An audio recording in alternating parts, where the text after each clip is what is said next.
can he? Oh yes, no, we I visited him up there where he at lived. the conference in Coffs Harbour. We stood up and gave him a minute's silence. Oh, good. Yeah. Was Barry McGowan Scott there? Yes, Yeah. Barry Scott was there. Yeah. Did he go with John Pern? He did. Yes. Yeah. I thought that might have been the case. No, well, both OAMs. Yeah. Did you ever find any of the other Barry Scotts unsold? Look, I don't know what the position is with that now, Right. but I know that they want you to have them.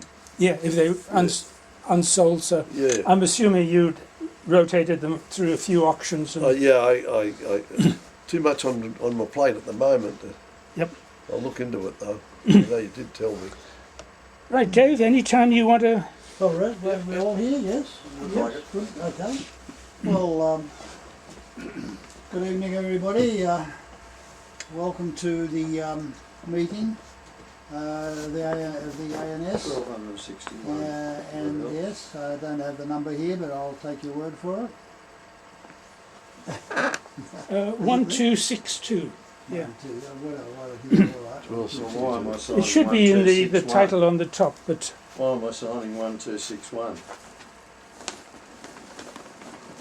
So I welcome you all, and just let everybody know who didn't attend the Coffs Harbour conference that we all had a pretty good time up there.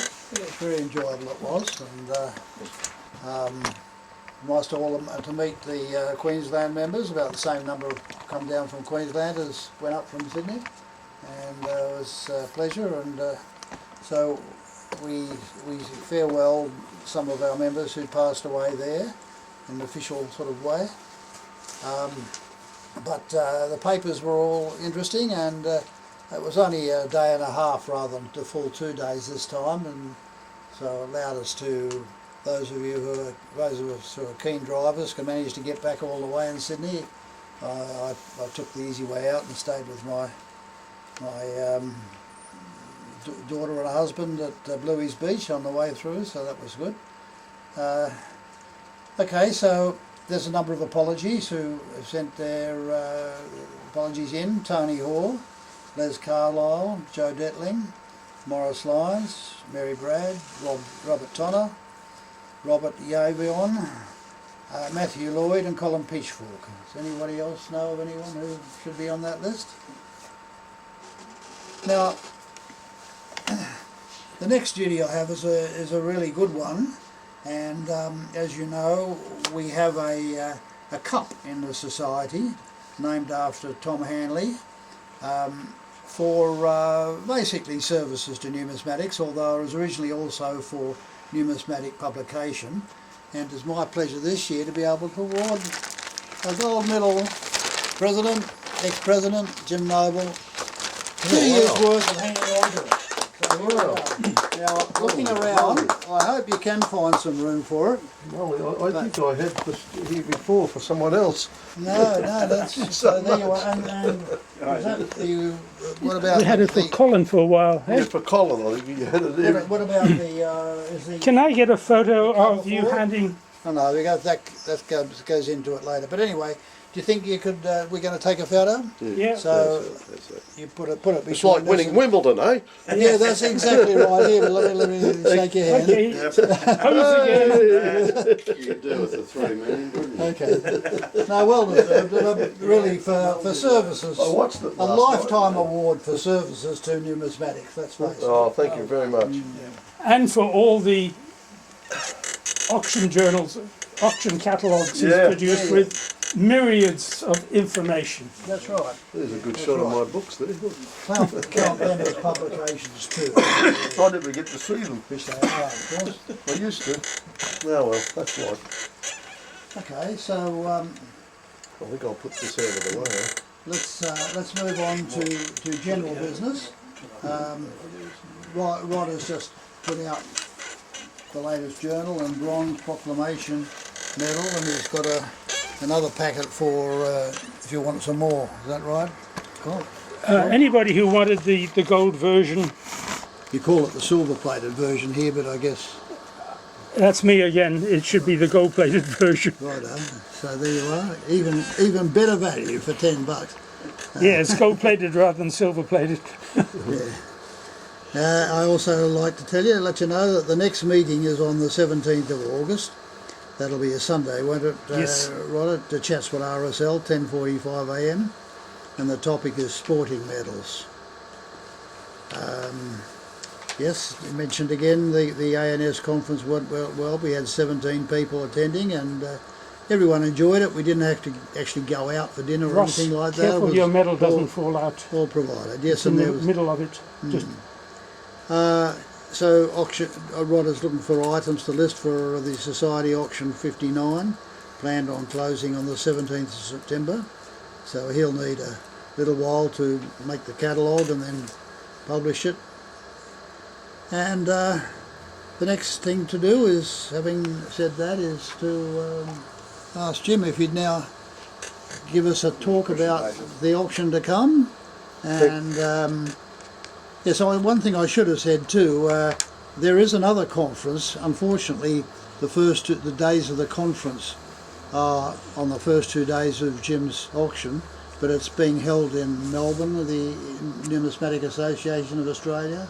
It's a 2-day conference at Melbourne University, and I'm going to give a talk on that, and John Pern is too, and I think there's somebody else from our society also. But yeah, so that's where I'll be, but nevertheless I'll be still connected to the internet, so. Good. All right, Jim, thank you. Thank you, David. Well, here we are again with another big auction. Funnily enough, this one is one of our biggest. It's 4,833 lots. 680 page catalogue, and it's the highest value pre-sale estimates we've ever had at 7.4 million. So a lot of gold in it. Yeah. Sovereigns and Krugerrands and Perth Mint nugget sets, etc., etc. One particular gentleman was hoarding stuff away for years, and he passed on, and then his children recently decided to bring the stuff into me. So there you have it. I've got a Victoria Cross in the sale, which I'll lead off the display with. This is for World War One. It was awarded to R.M. Beetham, Robert Beetham. He was born in England but came to Australia with his family, and he was a young fellow, and he joined the AIF, 8th Battalion, and he went over to Gallipoli, and then he went to Egypt, and he got venereal disease. He was sent back to Australia. Then he came back again, they recuperated, and back to Alexandria, and he ended up going to France in the front, and he got wounded a couple of times, but he was killed in an action at the Battle of Pozieres, 9th of August 1918. So there it is. This box is a made-up thing that the owner had done up, so I'll just put the PC there and you can see it in its glory. Yeah, and he survived almost the full war and then died almost at the end. He died, and this Victoria Cross was presented in person by King George V to his mother, because being born in England, they lived in England. Yes. 3 of his brothers were killed in World War One out of the 6, him being one of them, and then his father was in the war as well. I think he got a POW. But this resided, John Hayward first sold it back in 1967, and Spinks got it and brought it to Melbourne to auction in 1999. So it's in Australia. Yeah. He's in Australian, so presumably it's a prohibited export. Yeah. Someone tried to downplay it. One of the dealers said, "Oh no, it's an English one." And I said he was born in England, but he fought for Australia. He became Australian. Yeah. They'll do anything to get the price down. Which I managed to do with the owners. I said it's probably realistic more to put 500,000 on it instead of 700,000, which they were seeking. So it's an important piece, and buyable by people. You know, What's the lot number? 1414. There it is in the middle of this box. My pen or yours? 4414. It's mine. 4414, see? That's just a little entry number the photographer uses. So I thought I'd get that one out of the It's way. yours. Yes. So how many VCs have I shown you here lately? Not lately. Anyway, that's There's a few. historic, and hopefully that'll end up going to the War Memorial, do you think? Well, I don't know. They don't want to spend money. They'll spend it on extensions and things like that, but not to help Jim Noble. No. Be careful what I say.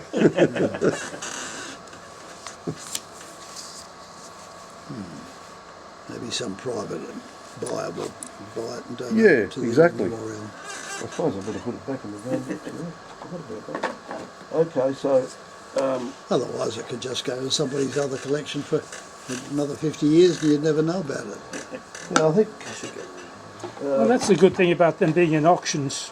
Yeah, If they're in the that's right. catalogues, the Releases information them. is there. Yeah, true. so. The sale follows our usual format, with an e-sale covering a very good collection of law enforcement badges, which is includes police, customs, etc., traffic, everything. And these badges are mostly modern. Quite an extensive collection. John O'Connor catalogued it all. I don't know how he has the patience to do it, but it cost me more than I'm going to earn by printing it and photographing it and putting it up. But anyway, it's a reference work now. That's in the e-sale. And then there's a few other things there, and then we move on to the normal format on the second day, which is Tuesday the 29th, and we have a few miscellaneous Australian films followed by misstrikes. So I thought I'd show you a misstrike because it seems to be popular area collecting. I thought this came in an old little estate lot, and it's a double struck halfpenny of 1959. You get plenty of off-centre strikes. Rarely do you get a strike that's occurred twice like that. Both obverse and reverse are quite clear, as you can see.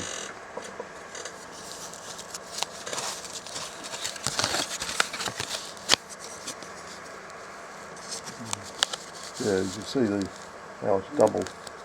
How many of those have you got in your collections? I just don't know how rare come they the are. legend? There's two distinct legends, but Yeah. the coin's Yeah. face is single. Yeah, well, it blotted out the original strike. Yeah. Yeah, the second strike. One on top of the other. Yeah. No, it can't be. If the whole die is displaced, you'd expect there be You can see some things there. I haven't studied it, to be honest. yeah. In fact, one of my I've got two guys from Macquarie Uni, archaeology. One's just finished, and then the other one, Sam James, who you've seen from the last auction. He catalogued this, and it came in an estate lot that the people brought in. They bought a house in Tamworth, and the bloke said you can have whatever's in it, including the coin collection. So it was full of misstrikes and varieties, and must have had something to do with New Zealand as well, because there was a whole lot of New Zealand Bahamas mules. And this is a nice example of what they call the Wavy 2 1966 20 cents. It's completely uncirculated, really. And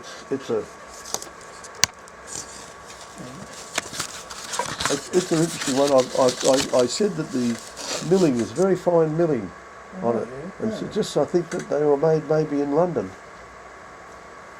when they first contemplated the coinage initiative. So this is 1966. That's the first year of Yeah. decimalisation. Yeah, and we think that's London because the milling's very fine. The collar's very narrow milling. Rodney So might it's be able to show you. under 2, is it? Yep. Yeah, you see this Wavy 2, the bump On the left hand, yeah. on the bottom of the horizontal stroke. Yeah. You see it's like a mountain there. Yeah. Now, if you look at the milled edge, it's very. You have to try and photograph the edge. It's very fine milling. Not like most, Canberra mint made things. Pretty important piece in that condition. What's the reserve on that? 1,000's the estimate. All right. There are no reserves. Oh, The starting price is 60%. sorry. I'm speaking about. I might have to refer to some. This is an interesting for all you rugby fans, this is a Wallabies medal. It was presented for the tour of England by Australia, and lot number 1422. I'll try and read something about it.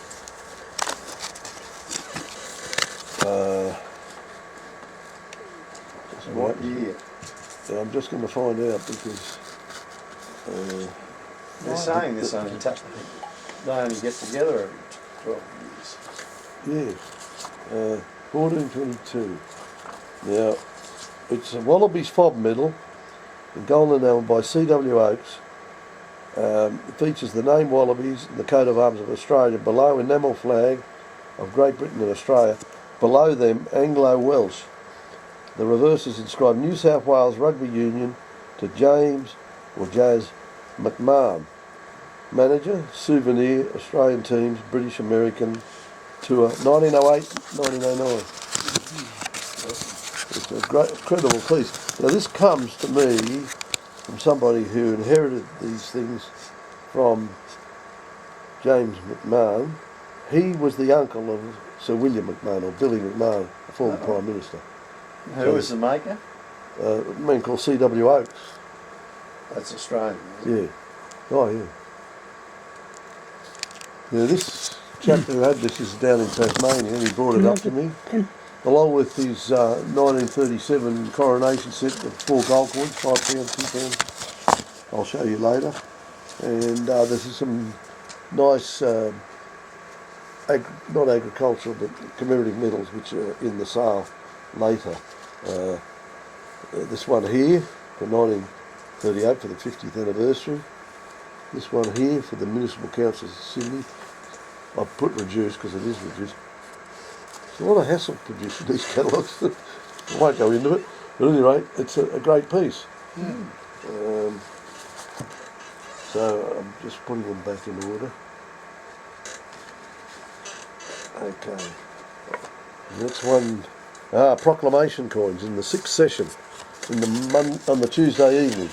We start with proclamation coins, and I know you've seen Joanna's and that sort of thing. I thought I'd just show you a couple of nice Dutch guilders. That one's from West Friesland, 1758, so it's the right sort of date.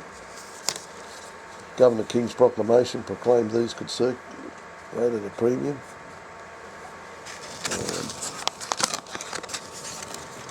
How many of them do you have, Grant? I'll try and keep it down to one of each.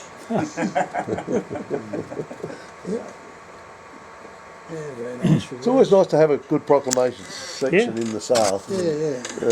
I try hard for it. And I was lucky a bloke came in the last minute with his proclamation. I was very lucky. This is one that's not a province, but in United Kingdom of the Netherlands, Batavian Republic, 1801. Now the proclamation was in 1800, but this coin would have been used in Australia too eventually. Proclamation era, we call it. Yeah. That's around them, I know.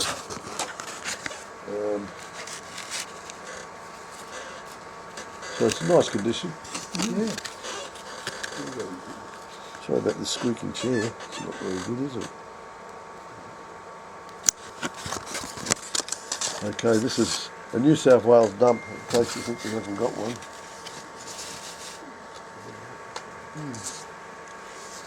I've had it up before. It's not a bad coin. It's fairly sharp. It's only 12,000.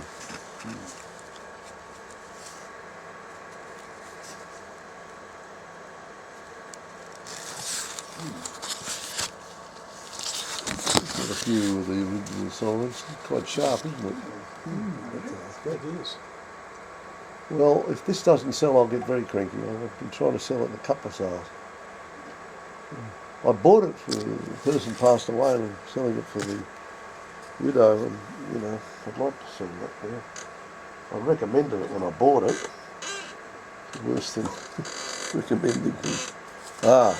We have gold coins, Adelaide pound. This is a magnificent piece. It's actually, if you get it at the right angle, it's got no No wear at all. comparison. No comparison.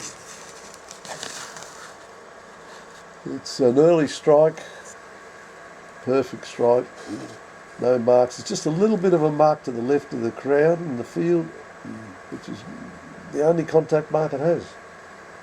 Mint condition, I called it mint state. Estimate? 35,000. Beautiful. Bit better than yours, Graham? Slight.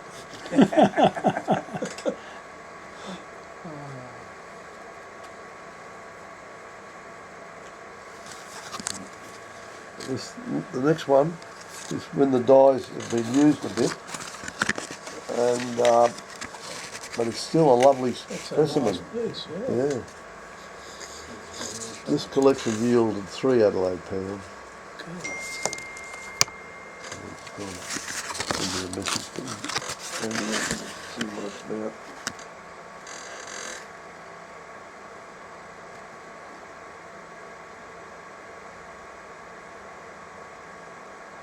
I might not come. We're going to use. Very nice.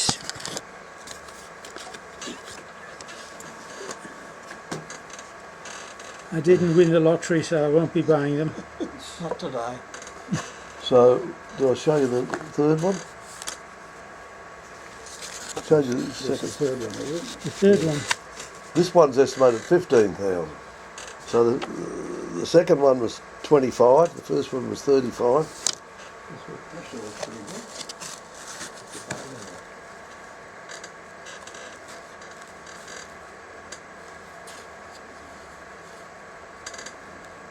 It's hard with the plastic reflection and that sort of thing. You never see it in the flesh, but anyway, it's not a bad specimen. It's only had a slight bit of contact marks. Otherwise, pretty good. Yeah. See the 5 notches above the 2 of the sea of carats, 22 carats? Yeah. The dyes were affected and marked for some reason well into the striking of them, and that's what we call the later dye state. It's preferred to get the ones when the dye wasn't affected. Good rims on it, it's well struck. Some of them were quite weakly struck. Okay, now Port Phillip, 1 ounce piece. How much you going to offer me for this, Ross? Well, the problem with this one is the man who owns it owned the Sheffield collection. He was a medical student in Edinburgh, and he used to go down to York and buy from a bloke in Harrogate gold coins. And he bought a roll of the 4 pound pieces of Saudi Arabia, which were made for Aramco. And they were this size, and this was in the roll. Yeah. Back in 1969. Wow. Now that's a David G product. I told him, sorry mate, it's a David, like the one we had in the last sale where we had a set, but if that was an original 1853, it'd be worth a fortune. But I must have decided to get them done. Don't think he got any help, but you never know, do you? He was friendly with the first mint director.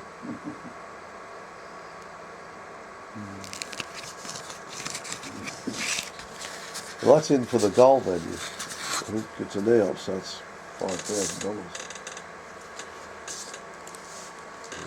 That to show you that I got a surprise when he told me when he got it. Now this is an 1855 sovereign, the same estate collection as the Adelaide pounds. Not bad.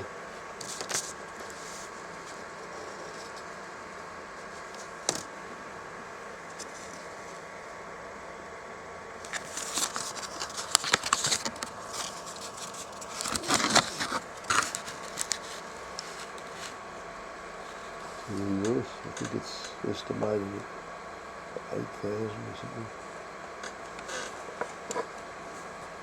16 or 30. That's in another.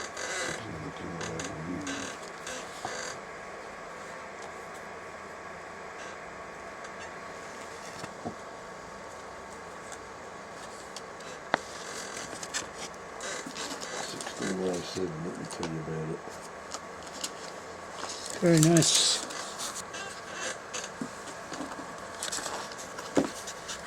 1607 is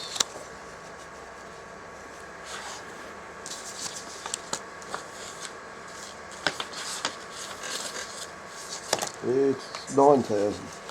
Okay, so in this next one, 1610, is an 1856. And that comes from the collection of the late John and Beryl Nesbitt. Beryl used to come to our meetings in 1960, 61. They went to the Marcus Clark sale, and I'm pretty sure that's the one they bought, which was supposed to be from the Marcus Clark sale.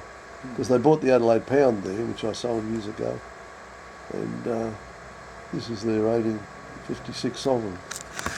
That's estimated at 8,000. Relatively unmarked field. Plastic showing things on.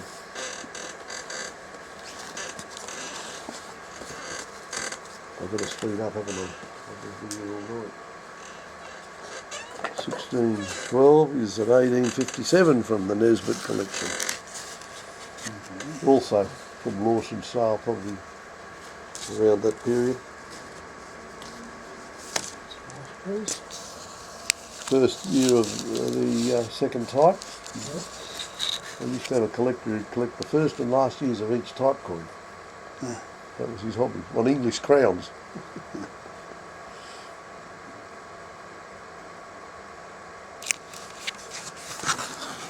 Now this next one's going to intrigue you. It's an 1855 Sydney Mint half sovereign. It's the best one we've ever had.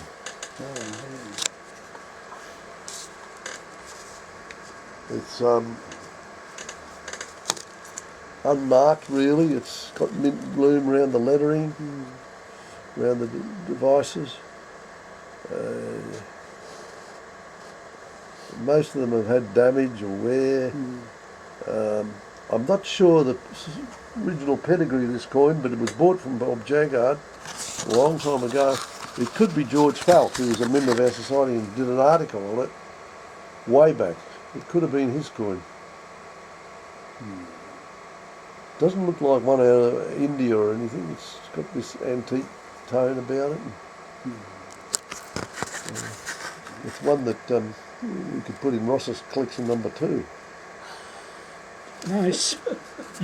All through. It's the best one I've had, Rodney. Yeah. This is a very nice 1856, that same type but uncirculated. That's from the Indian order, because I remember Bob and Carol Jaggard hounding me for these when I was getting from Sphinx. There was a little batch turned up from India.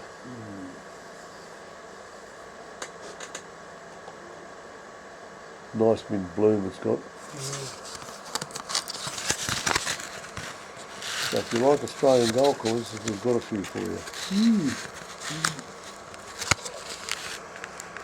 That first head, that was also, the same die was used on Indian rupees. I'm sure it was the same die, or the same look. They were by James Wine. William Wine did the Indian ones. It's the same head. Oh yeah, the first one, yeah.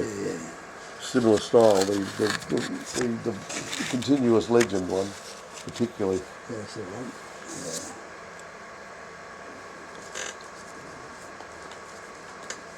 This is the 1857, beautiful condition. Again, the first year of the type, the second type.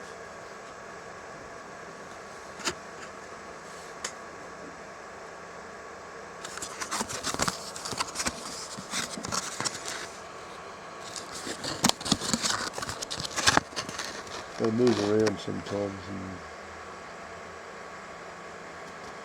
And nice mid bloom.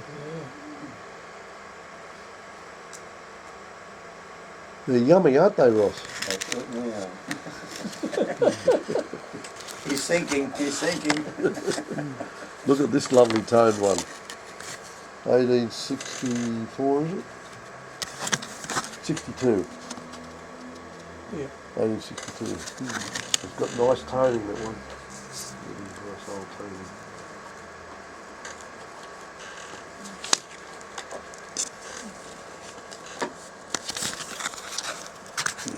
the original Australian dollar. That's what it came down to.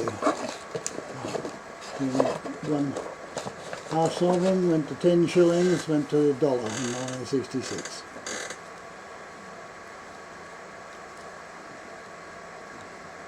So what date is that one? 62 was it? I didn't get the 64 out. I thought I did. No, I didn't. Okay, here's the rarest shield sovereign. There's a great lot of shield sovereigns in this half. This is 1886 Melbourne.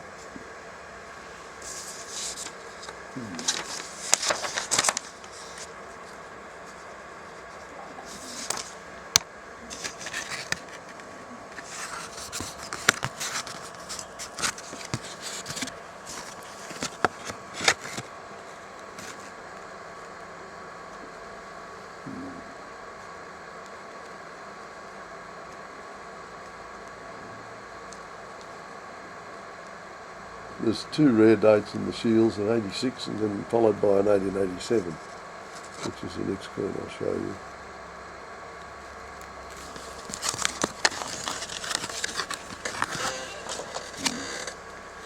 So that's 1887. It's got a lot of mint bloom. Just a few contact marks in the field, otherwise it's mint condition in around the lettering and that, and then the reverse.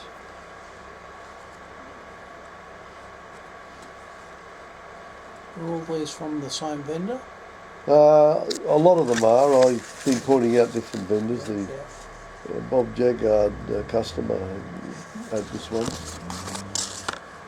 This is I'll show you an 1871 St George because it's got the large BP, which is very hard to get in nice condition. In fact, it's very hard to get full stock. For some reason they did away with the large BP and put a small BP. That's the designer's initials there, Benedetto Pistrucci. So that's the first of the St George coins.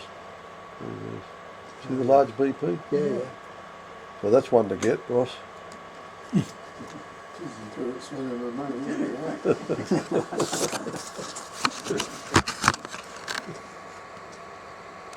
Shades of November 80.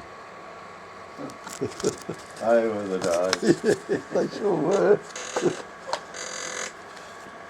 Oh, here's the half sovereign. I meant the show got out of order. Look at it. Lovely Sydney Mint one. 1864.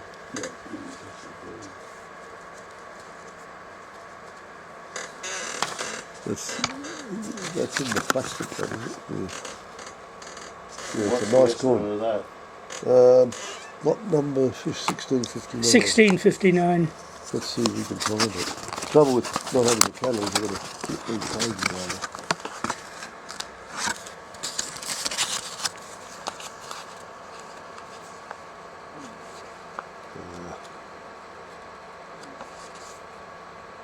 Here we go. 10,000. Among the finest known type coins.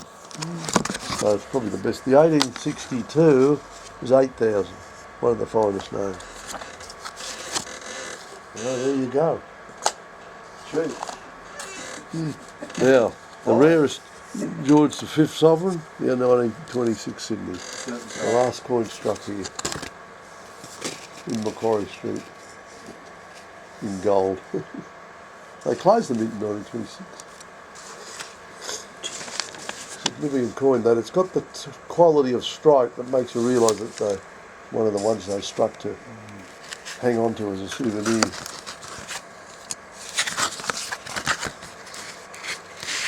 We sold this coin earlier. This is from the David Ross collection.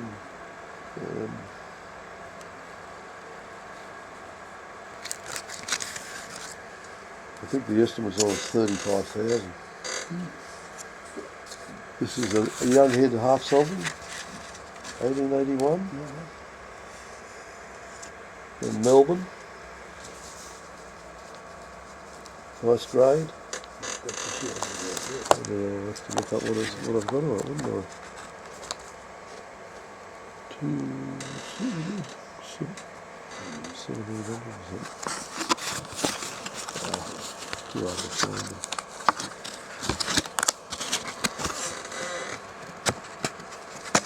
I'll have catalogues. You can come and pick up a catalogue if you're passing by. And I'll be here on the weekend as well. It's important to have the catalogue if you're a fanatic like me.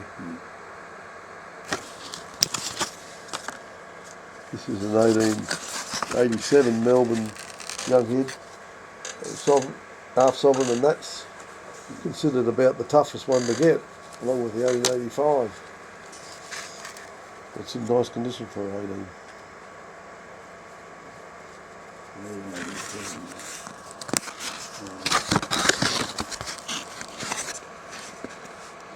That was just before the Jubilee, was it? The Yeah. Jubilee date of the same? Yeah, on the, yeah. half. Yeah, and that's a hard coin to get in top condition. The Sydney one turns up occasionally in top condition. Now, we have a little section after the gold on the same night, patterns and proofs, led off by an 1887 Sydney Mint Jubilee head proof half sovereign. I've never had one before, I don't think. It's got the milled edge as well. A great rarity. And the estimate on that is 40,000.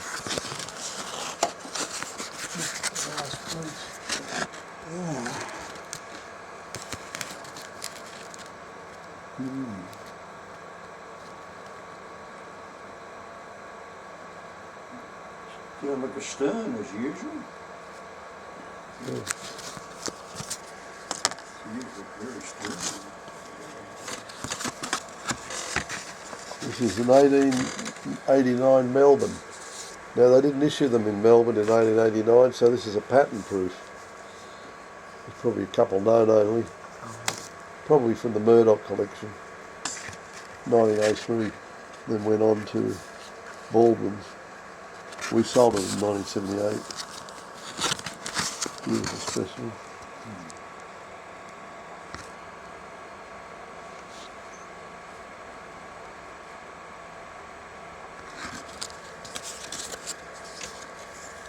Now, in the patterns and proofs, we've got two pairs, a 1942 and 1943. I'll show you the 1942. These are the Bombay Mint restrikes. Now, the chap who owns these bought them at Gray's sale in June 1971. So they're pretty well, they're made in the 60s, so they're pretty well perfect. And in fact, one expert collector looked at them and he said, they're the best I've seen. I said, I agree, they're magnificent. The lacquering hasn't been disturbed. I said, I think they sprayed them with a film to protect them so they wouldn't tone. They're beautiful specimens.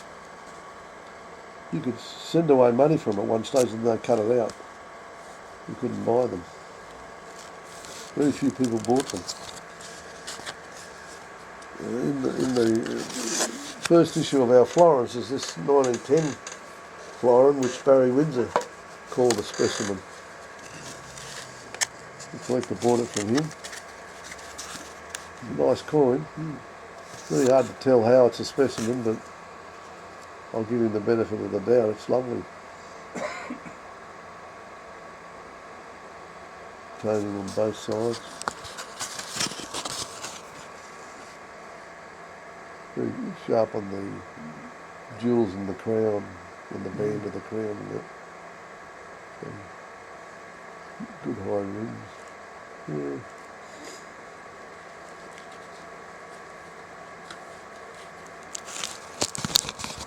There's quite a few nice English coins in the sale, but I've picked a silver one out, a Gothic crown. If you'd like to see a Gothic crown. Can't tire of seeing the world's most beautiful coin or one of them.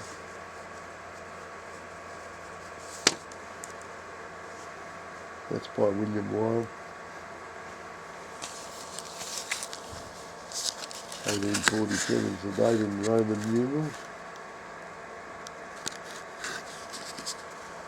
You had it pretty right when you had it. Anyway, it's a very ornate design, Gothic. That's why it's Gothic. In the British gold, from the Nesbitt collections, a little hammered gold coin they managed to buy, I guess. It's I've already got a bid on this. And a few people someone's bid on it over the estimate too. Little gold crown, 5 shillings. Cross Calvary, mint mark.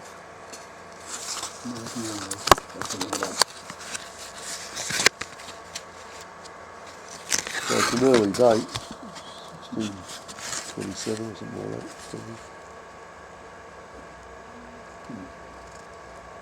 I had to catalogue the Nesbitt collection very quickly to get it in the sale. So, a couple of hundred coins in a day or something like that. I write a scribble on card and then they have to type my writing where errors can occur.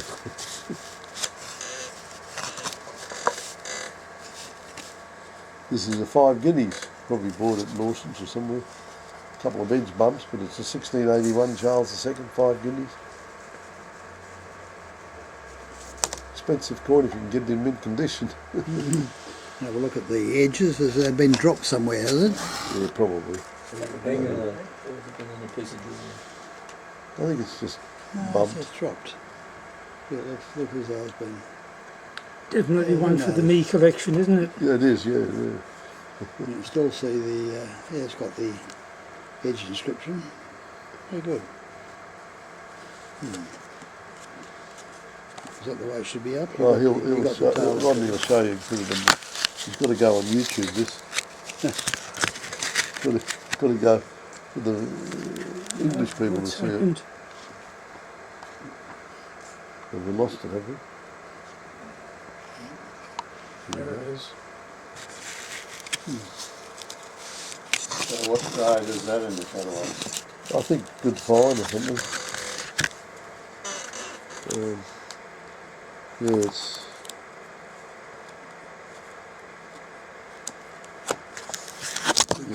You ask me these questions. Yeah, it and is. It's about what, 1.5 ounces, 1.25 ounces or something? yeah. Yeah, it's a chunk of gold. This is a guinea of William and Mary of 1694. Yeah, that's nice one.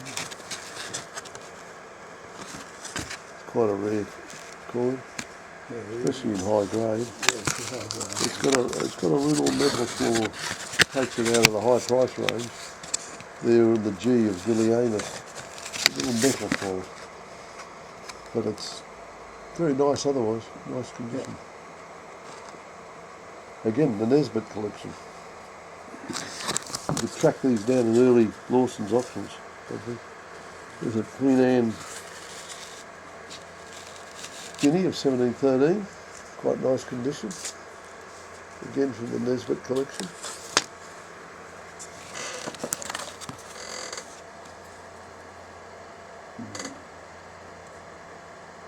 Depends how you angle coins, whether you get a nice eye appeal, doesn't it? Yeah, well. I hate the high reflector. See, this is quite a nice coin. it is. Fabulous coin. It is. Yeah, these are interesting coins. The rarer one seems to be the one before the Union. After the Union, they're more, slightly more What's the common. estimate on that one, Jim? 2627. The next one I'm showing you is a half sovereign of 1820, I think. 2627 is 3,500. The Queen Anne one. Yeah. Really? And the other one's 2,000, the 1714. I didn't show you that. Go higher than that. And will they? I think so.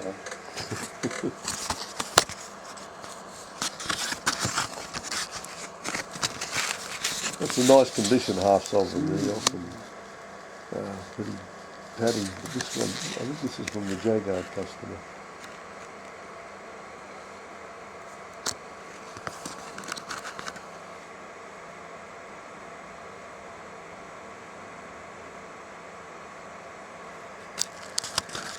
Did you show the obvious?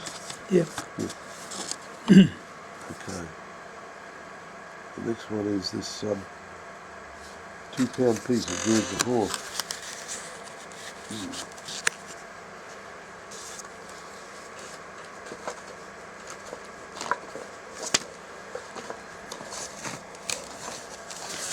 It's nice condition. We got a good price for one in the last sale, about 8,000, I think. 1823. Yeah, that was the first £2 piece to be issued. A pattern was done for George III, but it never issued. 1820. But this is interesting, this £2, because it's got a leaded edge. All later, gold coins had milled edges or plain edges.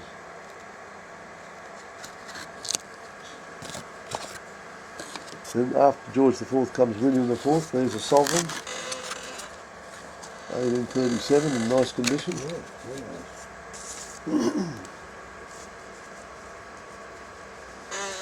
That's number 2655.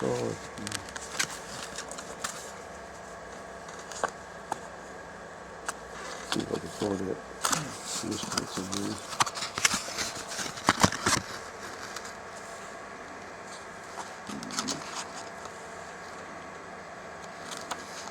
I've got another meeting here on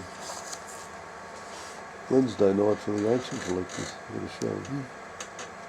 We don't do it this way, we just sit around the table. So 2 nights this week.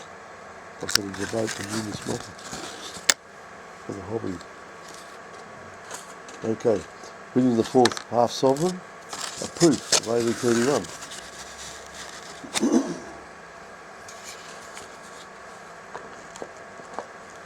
The proof of 1831 is rare and estimated at 7,000. It's got a plain edge.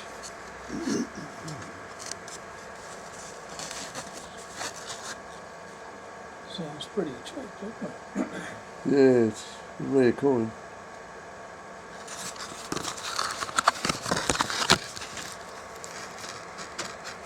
I mean, it's not perfect, too. It means had some handling.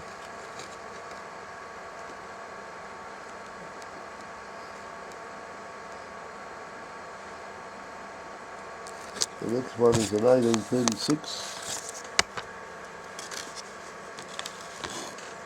which is one of the 3 varieties in William IV. There's a couple of reverse varieties. This one's estimated at 4,000. It's uncirculated, nearly uncirculated. What's uncirculated the reverse?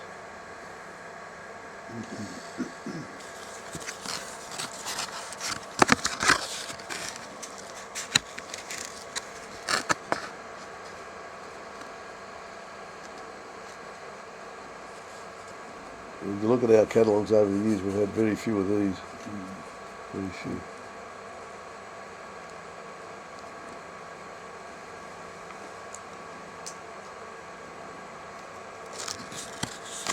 The next one's an 1837, with a different reverse, slightly.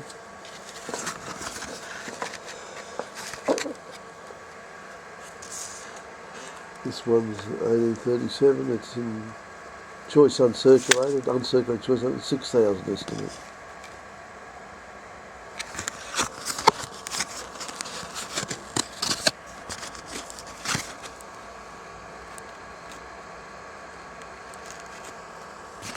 Victoria also meant for that same date. Did Victoria also? Ah, yes, patterns. Yeah, 1838 was the first Right, wasn't it? half sovereign. The first sovereign was 1838, 1838. but So they had coins of 1837. This is the Jubilee. I'm just showing you these quickly. They're £5 pieces. You're familiar with them, but not being a big gold sale, I better show you some of the big English gold coins, which I know you're all dying to buy.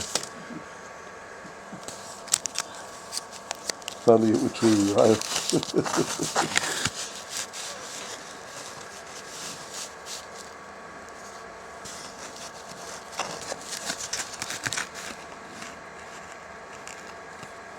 There are 3 of these in the sale.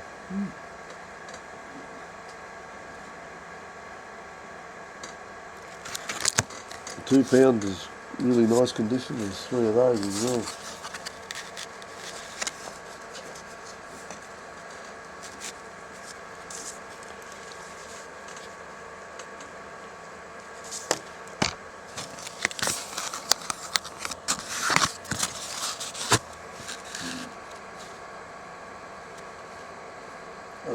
from Nesbitt? No, Nesbitt's ones are all identified in the catalogue under the description. Otherwise, yeah, David Warland's coins are identified, every one of them, as XDGL Warland collection, which includes $200, because he likes his coins to hold them, so I was able to photograph his $200 coins, illustrate them in the catalogue. How is he? I haven't heard lately, but he's not as well as he could be, I'm sure.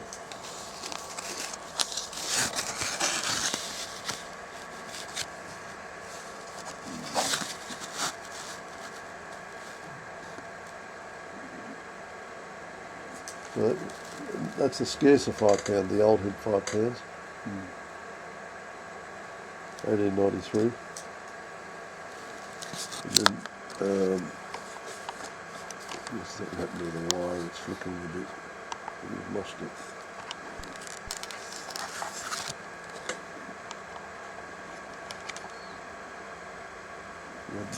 Okay, yeah. That's a matte proof £5 1902. So that shouldn't be marked. It hasn't been kicking around with other coins, so it should be pretty good. So would that be out of a set? 1918? Yeah, normally they'd be in a set.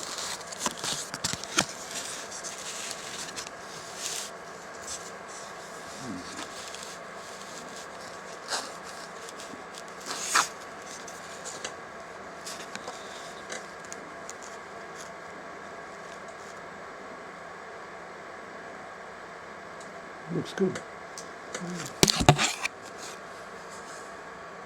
Yeah, that's from the Jaguar customers. I can tell from the entry number. This is a £2 in 1902.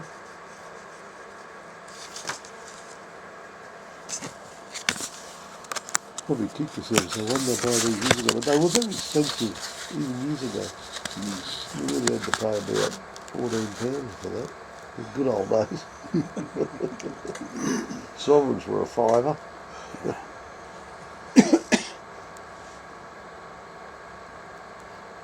I once got a half sovereign from a young kid in a swap for 10 bob. Wasn't a bad deal. Nice EF, young head. We are going back a long time. This is a proof only year, 1911, £5 of George V. It's George V, is it? Yeah, it's got a few contact marks and you can angle it around to see it. They can command very high prices when they're unmarked in beautiful condition. The Americans go nuts over anything that's perfect. And confident it was. Okay.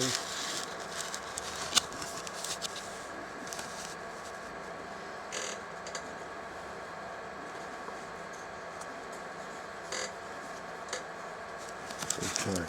The next one is from the James McMahon collection. As it was just this is it. This is his set that comes in the box, the crushed maroon box, in the Royal Mint. Marked specimen coins. They used to call them specimen coins rather than proof coins. Plain edges they've got. £5, £2, sovereign and half sovereign. So the estimate on that set's 20,000.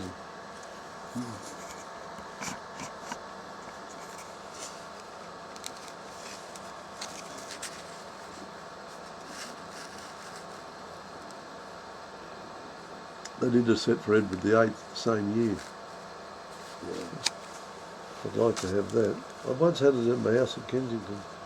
Set of Edward VIII that Mr. Liddell brought out. Had the crowns and a couple of gold coins. Yeah.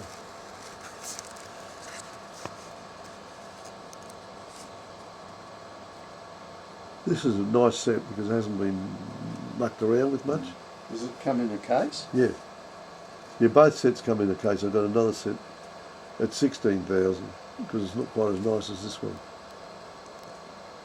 But when you consider there's about 6,000 in a £5 piece now in gold. Incredible what's happened. Okay, here's one from another estate collection. This is starting world gold coins. A coin of Bohemia.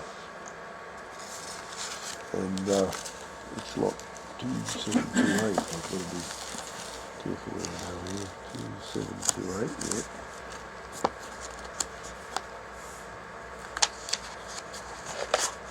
Okay, it's the Holy Roman Empire, Rosenberg, Peter Wock, 1592 to 1599, gold ducat of 1595. Obvious the coat of arms with bears, should interest Jill, and reverse St Christopher walking left. Graffito in the reverse field, left field, otherwise nearly EF and very rare. And it's from the Rudolf Pekarek collection. We have this collection because pre-war, formed in Prague before the Second World War, and they escaped Auschwitz, came over to Australia. He became Queensland's orchestral conductor. He was orchestral conductor in Prague. What was his name again? Pekarek. Pekarek. And there's a lot of interesting Roman gold coins, David, and a few other interesting coins of Bohemia. Quite a nice style of piece, isn't it?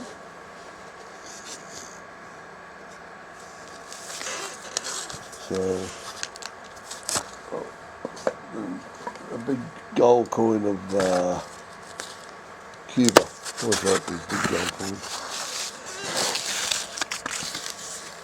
Mm. 1915.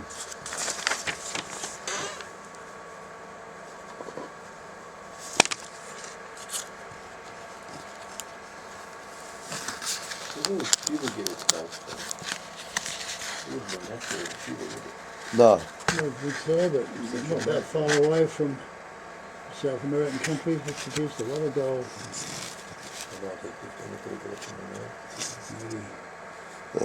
Maybe it's melted down into treasure, who knows? Yeah,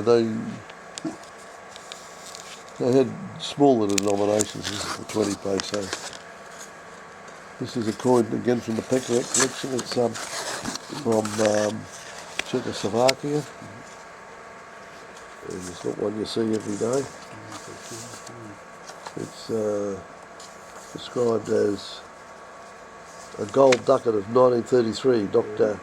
Antonin Svelha. Kremnitz mint, extremely fine, really uncertain and very rare. Estimates 1500. And these packets that he's got with the coins from the 1930s.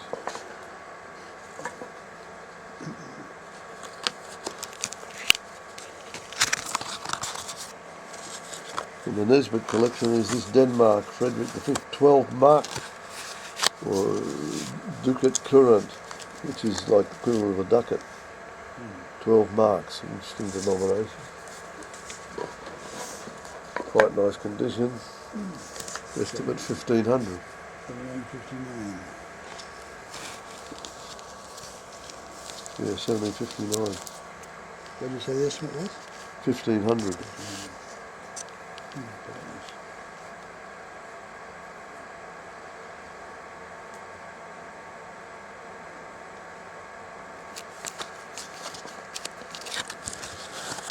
Here's a coin of France, beautiful coin.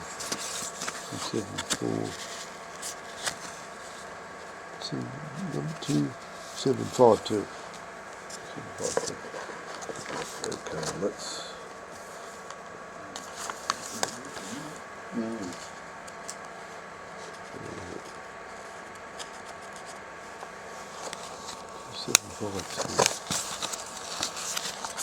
It's Philip IV, 1328 to 1350, EQ d'Or, or a la Chase.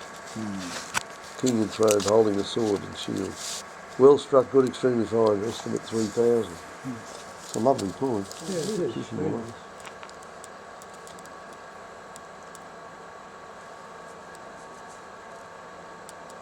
It's not a rarity, but it's a nice coin, isn't it? Signed by a chap who brings me the odd gold coin. He needs some money. Another one from the Nesbitt collection there.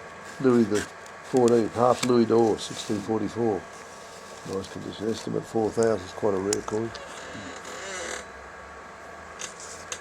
They were hot potatoes once, French gold coins of this period. Any amount of money for them in the early 70s. Would you believe?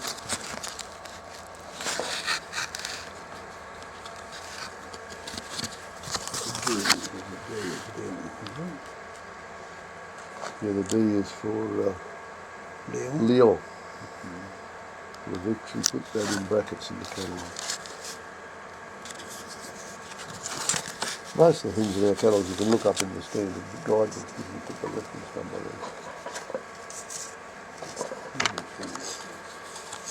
This is a 100 francs of 1868 Paris mint, Napoleon III. There's a lot of gold in that. It's estimated at 4,000, again from the Numismatic collection. Well, he was pretty brave buying gold coins back in the 1950s because it was sort of outlawed. The gold price was frozen. He seemed to focus, he was a union man. I don't know, just an interesting guy. Went along, probably Max Lawson probably teased him. Yeah, eventually, and his wife fled to England after the defeat of the French in the Franco-Prussian War. Queen Victoria reluctantly gave them shelter. This is a spectacular piece, lot number 2778. It's meant to be King David, is it? Yes. Harp, yeah? Yep, King David on both sides actually. He's blowing his harp there, and then on the reverse is a tower. It's a City of Nuremberg, gold medal of 10 ducats. Kunka says there's only been 2 of them known in gold, so this is the 3rd one. The interesting thing is the word Jehovah inside that sun at the top has been erased or taken because we decided it's probably been plugged. Why did they take the name of God out in Hebrew? And on the other side, we've got this tower. Anyway, we've put only 8,000 on it. It weighs 34.54 grams. So there's the reverse shows the King David with his harp standing on the terrace looking at the bathing Bathsheba, who is looking at herself in a mirror, fountain to the right. He's a bit of a pervert, isn't King David? No, he's on the Irish coins, the St Patrick's. There was a film made about that, David and Bathsheba, black and white film, I think. This is the 2797, an interesting one. It's called, again from the Pecker, it's called a Charles I of Hungary, a golden, which is normally they have a different design, but this has got the fleur de lis like the florin of Italy, Florence. It is a florin. Same weight, 3.5 grams. 3.42, yeah. Kremnitz or Buddha mint. It's Charles I. So that's what So it's estimated at 5,000. It says the mint mark is interesting. We think either we couldn't quite. Richard and I were trying to work out whether it was a tower, castle tower, or a monogram. But it's on the other side.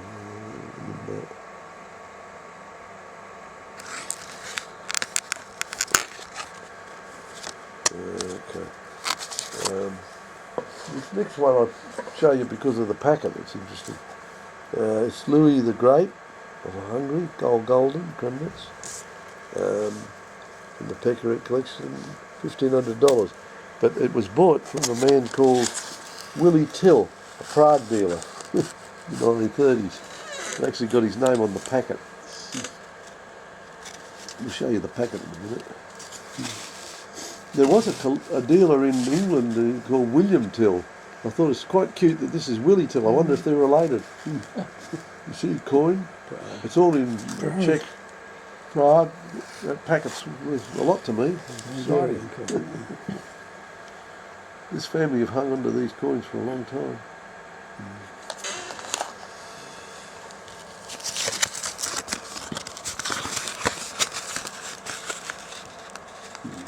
That's the coat of arms, the shield.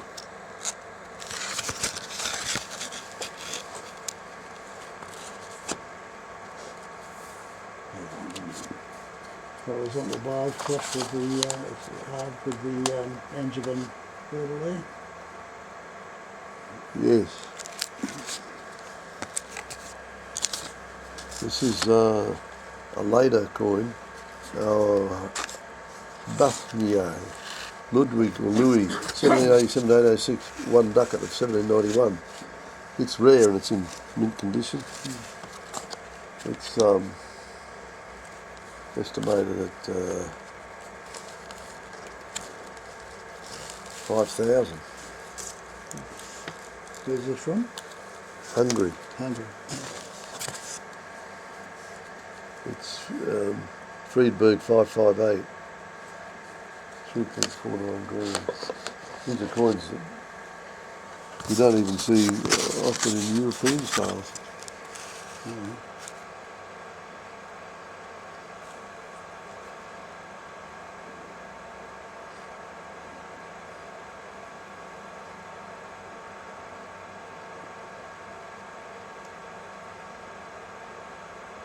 I didn't enlarge that in the catalogue. Then after Hungary we move on to India, and there's a range of Indian gold coins. The one I picked out was a Mughal one of Mohur of Shah Jahan. We've got cushioned ones, but I thought this one was more interesting to you guys. It's mint condition virtually. There's some 3,000 coins of this exact mint date and month were found along a riverbank near the city of Akola. About 1,000 coins reached the market. The remainder were seized by the government. All pieces are uncertain and are struck. The hoard is believed to have been the military pay sent from the mint at Surat to the troops fighting near Golconda. It is probable that the entire mintage was in the hoard. Interesting coin. It's estimated at 2,500.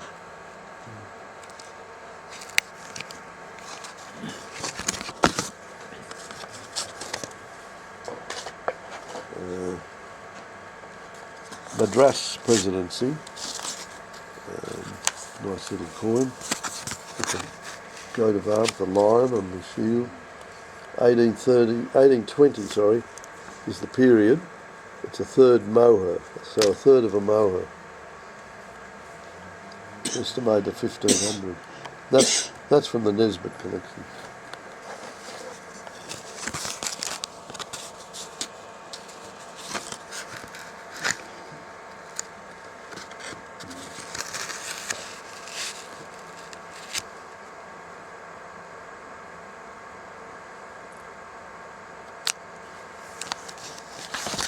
This is a moher, the same presidency, from the Nesbitt collection, 1819, in India Company.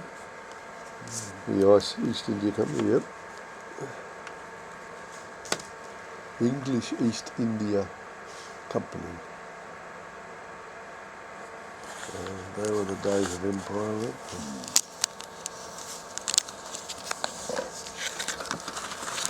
Not making very good progress anyway.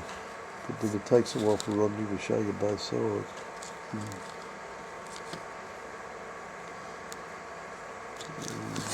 Be at least another half hour.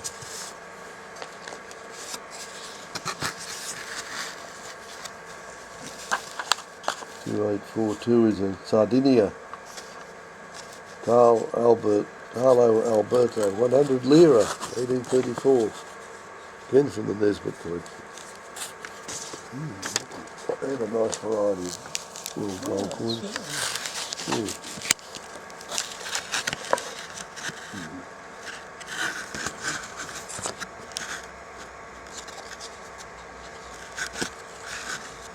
So you're saying they acquired these locally, or Yeah, they buy others? Lawson's. Back in the Incredible, 50s. Huh? Incredible. Yeah. This is 2843 is one of Sicily. Carlo III Annunzio of 1736. Estimated at 1250. Becoming Charles III of Spain too. You find him on Spanish coins looking a bit older. Yeah.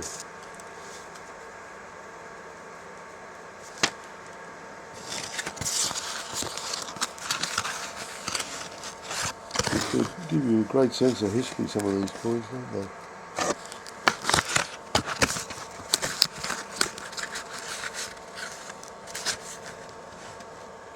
He had quite a nose, didn't he? Bony nose, you know, it's the same on the Spanish coins. Yeah. Have you got one of these, David? No, but I do have a gold. I do have A gold of him. a gold of him, but yeah, but also of course on the, you know, the big eight escudos of Spain at the time. That was the way the Spanish went. You served your apprenticeship as King of Sicily or of Naples, and then when it was your turn, you became King of Spain. This one here is from a collection that gentleman's father collected, which was of Maltese coins. Okay. And this is a modern coin. It's 1989. It's a proof 100 lire for the 25th anniversary of independence. But we've got a whole range of modern Maltese gold coins.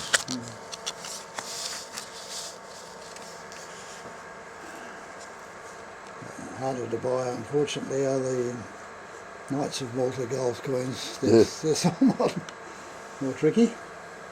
This is just a modern collection. He's got stamps as well. We've got a massive collection of stamps in the sale. Different things. Peter Olrenshaw, he used to live in Sydney and died. His family's given his collection. I said, oh, it was 21 cartons, 30,000. Anyway, we catalogued it out at 36,000. So I guessed right. Did he collect other than New Zealand? He collected a few other things. It was mainly New Zealand shellheads. This is a Russian coin, which comes from a person who liked Russian coins. He had quite a few gold coins. Very nice. That's one of Catherine II, 5 rubles. 1769, estimate 2,000. There are a lot of little gold rubles and even a half ruble, and there's a Nicholas I platinum, 3 rubles. Quite a collection of Russian gold coins.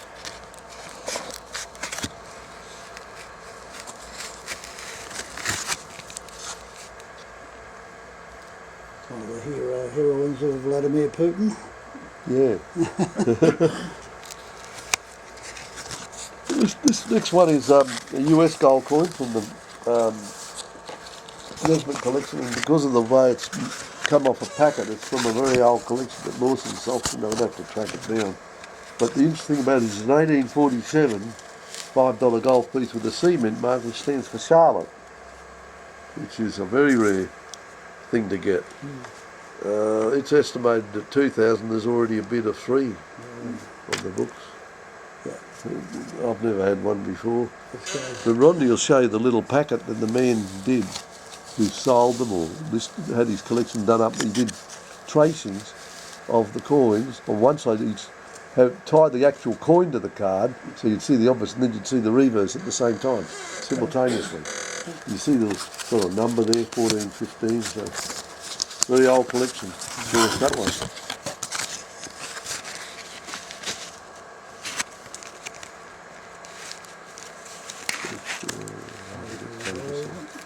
Okay, what's happened? 1847, before the Civil War.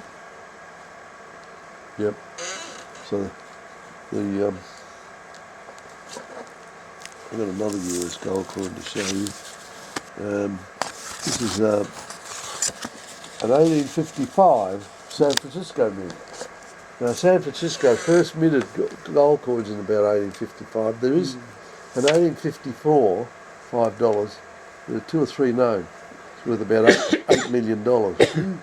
So this is the next best thing you can get is 1855, the first issue. That's again from the Nesbitt collection. This would have been gold from the California gold rush. Yeah. It's a great coin. Yeah. Very scarce.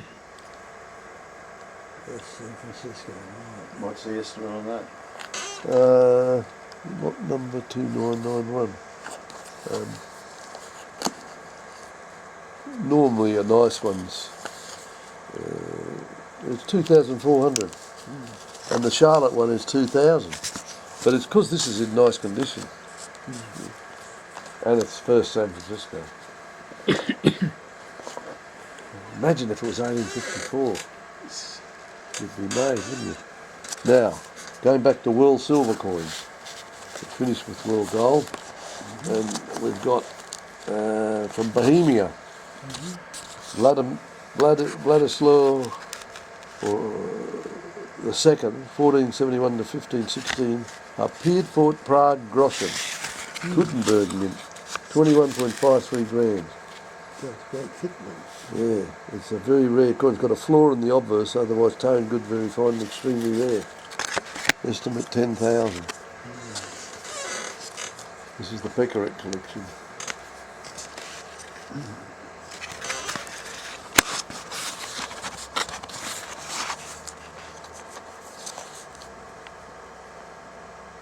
Because you won't see these sort of coins in this part of the world easily. It's upside down, but it doesn't matter, it's a lion, but there he is. There's his head. Yeah. Wearing a crown. There it is. I was trying to figure out which way was up. Yeah, of course. And you can see it now. Yep. Grossus Pragensis. The silver coins in this collection turned out to be more valuable than the gold in lots of respects. They're pretty valuable gold coins of early Bohemia. There is one in the sale, a gold coin of Bohemia. I think I showed it to you earlier. Yeah. The rarest ones are the ones of Charles IV. Yeah. The Florence. They're probably $100,000 coins we're talking about there. David's got a lot of knowledge members over all these type of coins. He's quite a good knowledge. This is Holy Roman Empire Frederick of the Palatine, the Winter King, silver medal, 1619. And he was married to Elizabeth Stewart, Oh, yeah. James the first sister. Yeah. Very interesting medal, estimate 4,000. Again, Peckerick collection. It is a medal, but I put it in with coins, you know, Bohemian.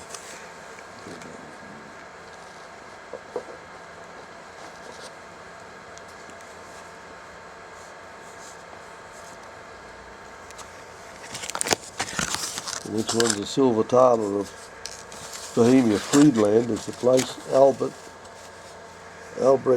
von Wallenstein, 1623 to 16, a silver taler of 1627. Very scarce. You got a fair bit of money on those, haven't you? Like Yeah. multiple. Yeah, 10,000. I'm based on what Dunker and people have been getting. But I've only put a He was the fraction of them. he was the sort of main opponent of the Swedish king in the war of Reformation era, what do they call it? There's a lot of interesting reading about this guy. He was a Catholic guy. Yeah. The Swede was the Lutheran guy. Yeah, they made films about it and everything. Here's another one of him, but it's a beautiful condition one. 1632. This one's estimated at 15,000. The ones we could see, comparable ones that have sold for 30,000 euros. It's in lovely condition. Oh, lovely dark toning, a good surface. crack at it. Will these go back to Europe? Who knows? I'm hoping you guys will buy them. What chance are you? Oh, You we're need going to to buy spend. all the gold. Oh, good. I need to have that covered. I don't know, Graham. It'll be interesting to see what happens. Yeah. Well, I think you If probably people even know the sale's on. there's So much happening in the world of numismatics. a good gig from overseas. You weren't tempted to break it up and have some for November? No, I'd like to get on with things. Get more in November. Yeah, you've got to get more for the next sale. Have you got more? Well, you know, things do. Jim always has more. No, you won't see a sale like this again, I don't No, think. no. The gold, I mean, the estimates are just incredible, 7.4 million. It's a $10 million auction. I mean, there are some doubtfuls, but there are a lot of little beat estimate, but there are some that won't. Odd Sydney mints and things people won't want, but then there's a lot of coins in there. If gold was to go up, they'd sell for gold value and they'd be overestimate. Also, there are rolls of sovereigns, Swiss bank, 50 in a lot.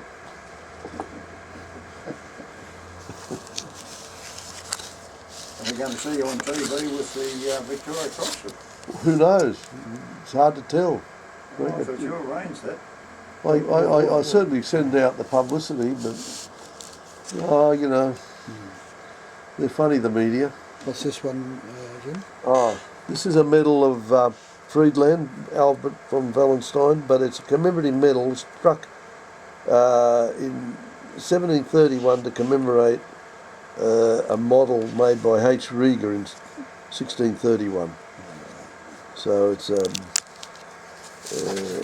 scarce medal, estimated 2,500. Nice. Well done.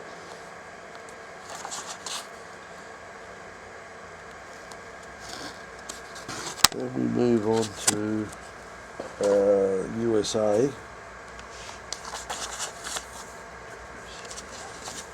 Better watch our time here. Sorry, Canada. This is a spectacular piece of the Copper Company of Upper Canada. The obverse die struck a pattern by Ponthon in white metal, 1794. Uniface, it's probably unique, and it's from the John Ford collection. Previously with Waite Raymond Estate, and previously Murdoch and Brand collections. So you can't get better pedigree. All the great collectors owned it. It's in pewter. It's 7,500. It obviously cost a lot. The Ford sale. It's a spectacular collection. Auctioned back about 20 years ago. So I hope our North American and Canadian colleagues see that. What's that?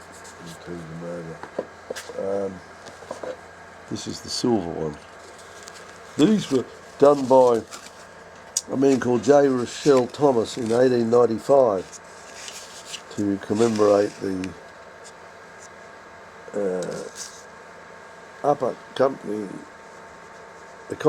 of Upper Canada, a 1/2 penny piece. 1/2 penny, sorry. And it's in beautiful condition. They never really got into circulation, these patterns for Canada. Reminiscent of the Bolton, pennies and tuppences. It's the same sort of Yeah, type of rim.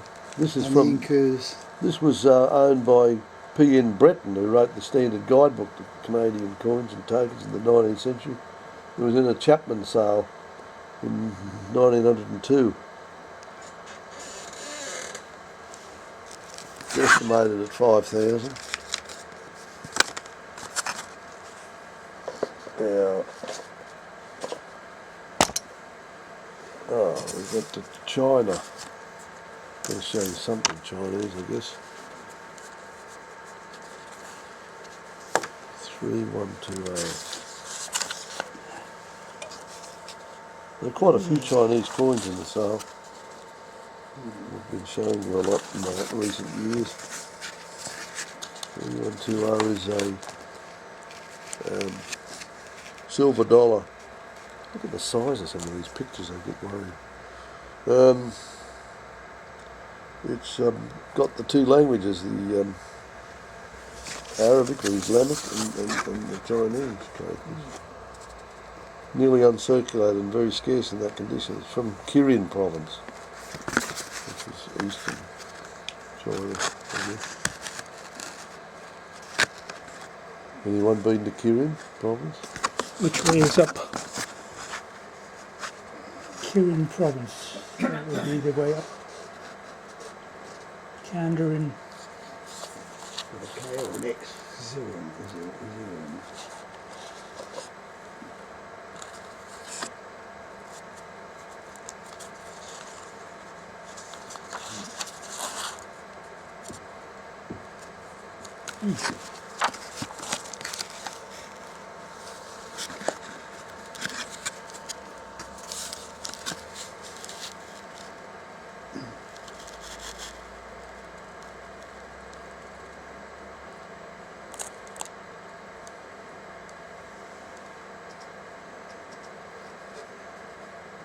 Okay. The next one's a Republic issue.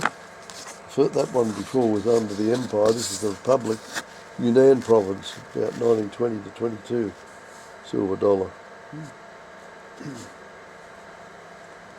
Nice condition.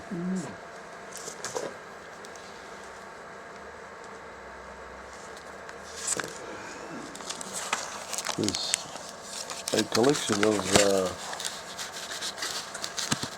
British India formed by one W.J. Noble many years ago in the 1960s, buying out of the grey sale from the Wodak collection.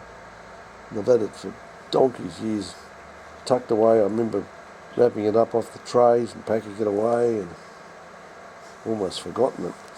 Anyway, I decided to catalogue it, and it's all, a lot of it's illustrated, a lot of coins. I'll show you one that's quite nice. It's a rare 1911 issue of a quarter rupee. Estimated at $1,000. I don't think we've ever had one before. That's the year of the first year of George V and the famous pig rupees. This is the quarter rupee. The half rupee is very bare for 1911. There are a lot of nice coins. You've got to look at them. They're not expensive. Like you've got 45 nice little silver coins equivalent to it for $500. Well, silver half rupees equivalent to it, $500. Lovely coins. Tone and everything. That one comes from a bloke called McMahon who used to be a dealer in Rhodesia. And I got it in the 70s from him. I remember him coming in. See me in O'Connell Street.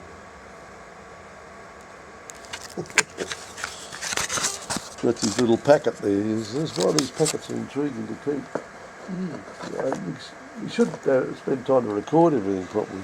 Now, here's a nice coin. This is from Indonesia, Malaysia, Penang. Lot number 3328.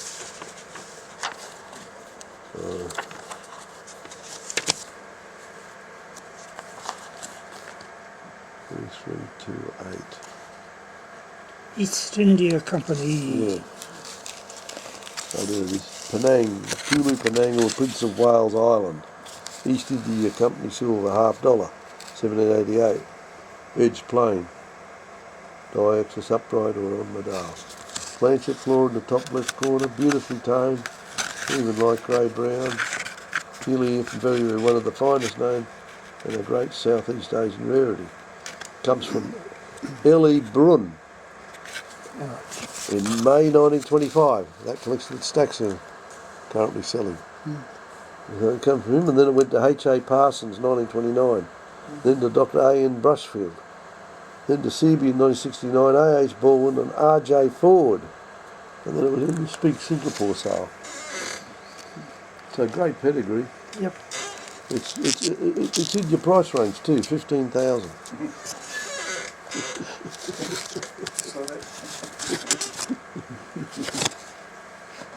The key date in the in 50 cents of trade settlements is this 1893 50 cents.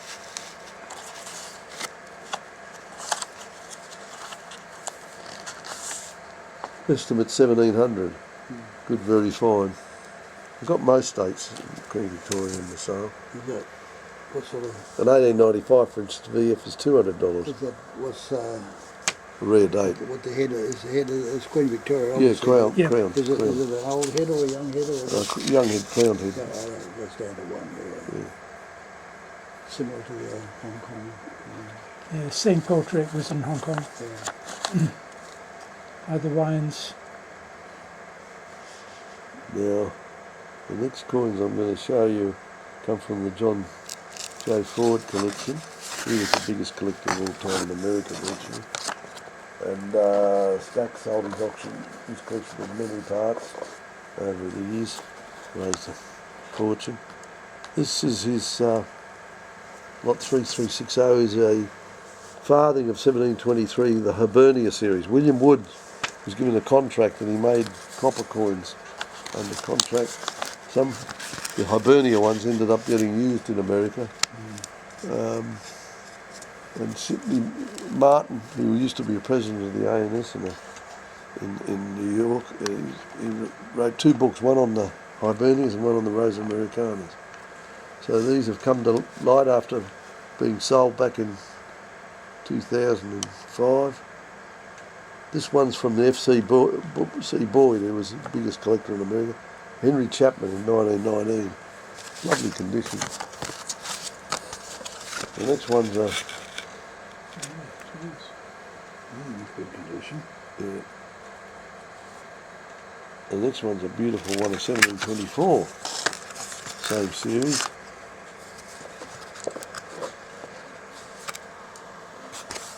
This comes from Tom Elder's sale of 1916 in FCC Boyd. I remember Ford telling me how he got the Boyd estate. It was incredible. He had the greatest cache of colonial coins in history. He got it all back in the 1950s. Boyd was a guy who ran some business, and you can read about it all. It's in the Ford catalogues. It's a lovely coin.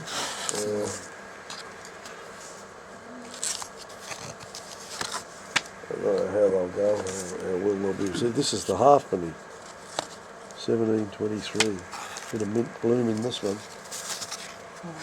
He says brown and red on circlate, one of the finest known. It's from Ford, from Boyd, and it was claimed to be from Philip Nelson, who wrote the first catalogue of these things. A doctor in England, Philip Nelson.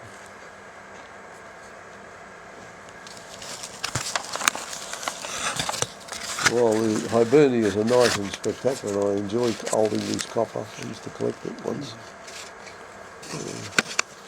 With lovely surfaces.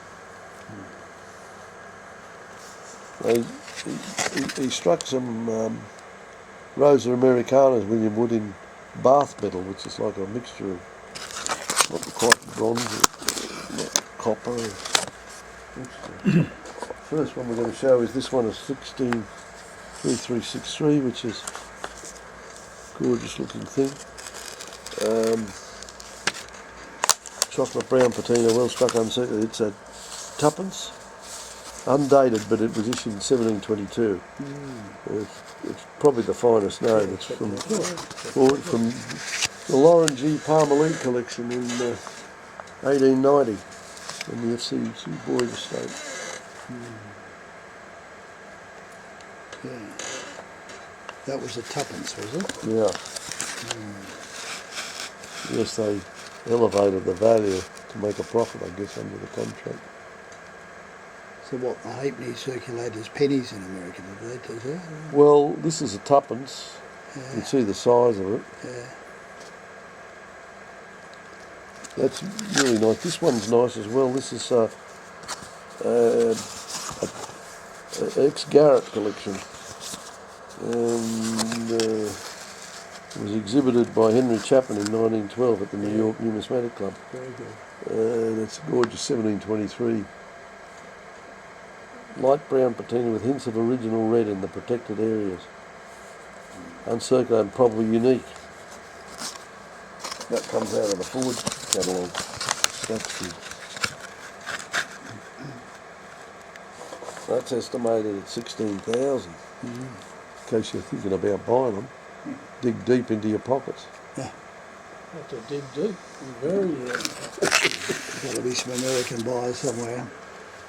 My next is sort of looking at these. Yeah, so I'll try and speed it up. Yeah, got any banknotes? Yes, I've got a couple of banknotes to show.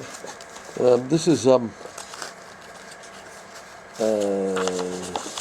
unique proof 1722 penny from the J.J. Mickley collection, and it's got a reeded edge. It's absolutely unique, and it's 25,000. It's from Mickley, who first listed his stuff in 1863.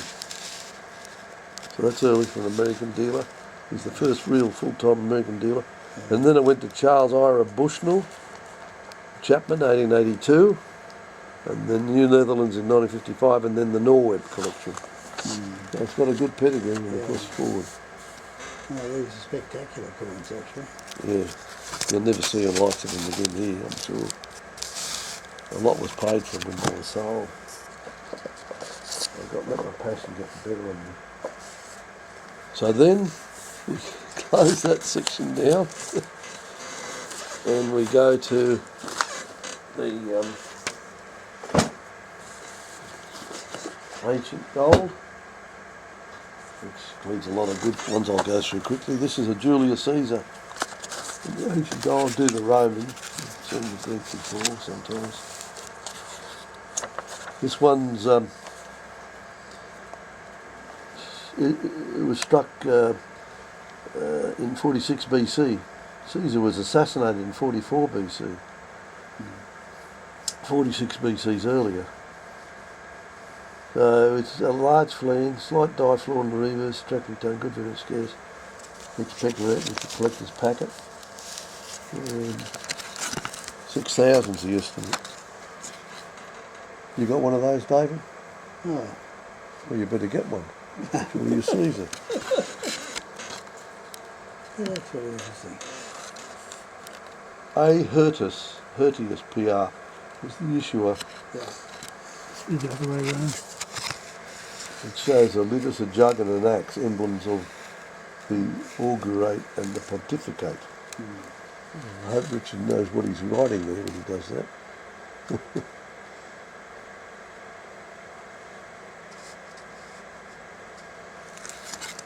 Not quite medieval, is it, Dave? Oh no, it's lovely. I mean, Julius Caesar portrait even, you know, in gold. Yeah. it's very There's great thing there. a Nero. Everyone knows Nero. That fella's good. Haven't got one of those either. Estimate 8,000. It's good, very fine. Pecorette collection. That's a conductor. Yeah. Well, his family really collected these. Who knows? They could have been bought in the 1920s. It'd be a job tracing down, see if you can find them in old European auctions or whatever. It's hard to know. And then one looks at it and thinks, is this collection been broken up? Another part of it, because, you know, people fleeing Europe. Some of it maybe with another family. We don't quite have all 12 Caesars. I've got another guy, I think, that's selling his 12 Caesars in gold along with other things. He's got a good collection. But I can't get to November because he's travelling. But that'd be a nice thing to handle.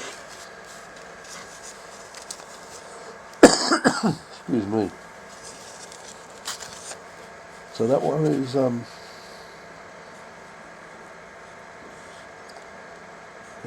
Domitian. Yeah, Domitian. Domitian is it's upside down text all the way around.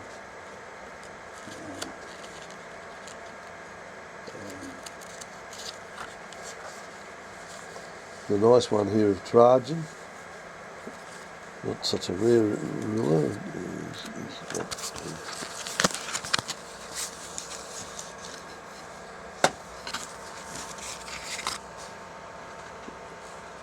you want to know what the reverse is? It's a dolphin joined around an anchor. It's pretty standard sort of design. What's the Trajan one estimate? 5,000. 5,000. Worth it, eh? Oh yeah, maybe if we could get it for that. Could be. These things are universally collectible all over the world, of course. Mm. Competition for some of these things. That's a good one. There's a reverse light. There's a Hadrian and there's an Antinous Pius. What I'm going to show you next is a nice Marcus Aurelius AD 153 to 54 with the issue date. And it's in good, very fine condition, 6,000. Very nice one too.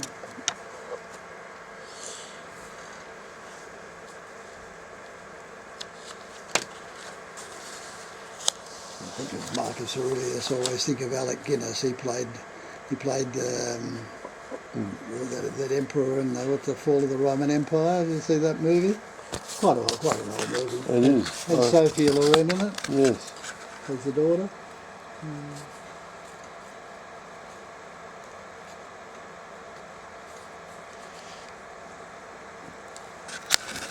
The next one's a spectacular one. It's a Lucius Verus in lovely condition. A Lucius Verus galloping on a horse, thrusting a spear at a fallen Parthian.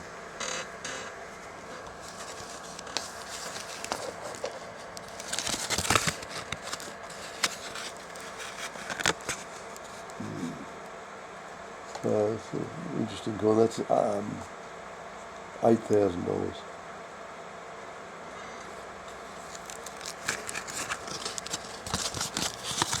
There's a mint condition Diocletian.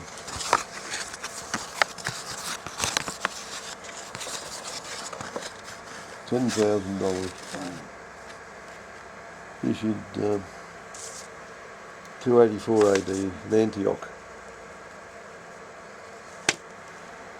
What do they assay the gold in these? Well, it's all liquid. Pretty pure, pretty close to pure. Not, there would be alloy, something. I'm sure there's studies done on it. I don't carry that in my head. But you can find anything out by going Google. They get all the information from me for free. I said to my son who works there, why don't you get them to buy Nobles? Is anybody else being raided? We're being raided at the moment by, what is it, Microsoft wanting me to pay each month for MS Word, for instance. Huh? Monthly? Are you getting that, Chris? No. They're saying they're going to cut it out of our computer in October. Yeah. You're getting something like that? Yeah. Well, I don't know about that, but this, I don't. I've, Well, they ought to say, apparently, well, mate, it's done through the security part.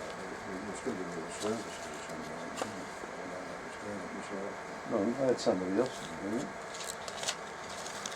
this is an Athens Tetradrachm. I'm going to show a few Greek silvers to please Colin. We'll be up watching this tomorrow. When Rodney's got it ready. That's a nice one from Harlan J. Burke. That one is an EF bright silver. $1,500. Worth going for. Nice coin. One of the world's most popular coins. 4178 is a tetradrachm, silver tetradrachm of Aeolus, Marina. Head of Apollo on the right, on the obverse, and Apollo standing. What period are they from? That's 155 to 145 BC. Extraordinary, isn't it? Yep. Needs hanging. That's nice. Very big heavy silver blobs. Before the Romans came in and ruined all the beautiful coinage. I'm not sure. The Romans were in Greece at this time. 4173, which I've given to you out of order. This is a Bithynia, King Nicomedes V Philopator, 94 to 74 BC silver tetradrachm. Estimate 3,000, extremely fine, nice condition. That's to come in a box. Yeah, I know. What I'm going to do is put this one in the head of it. Look at that, eh? Nice toning. Old cabinet tone. Now the next coin I'm showing you is a Roman coin of Claudius. 3. So what's one? 4284. Cistercius, is it? Cistercius of Claudius, his head to the right, and the reverse space advancing left. And it's mottled green and red patina with a bowl portrait, nearly extremely fine, extremely fine, very rare thus. From a C&G auction, where it realised 2,200 US. So it's spectacular big Cistercius. So that's the end of those coins, and I go back now to some interesting things in a section of the auction. In the 5th session on the first day at 4:30, at the end of the session we have a collection of Indian and other chief's medals. Lot 1508. An original solid silver, George III. Copy down here.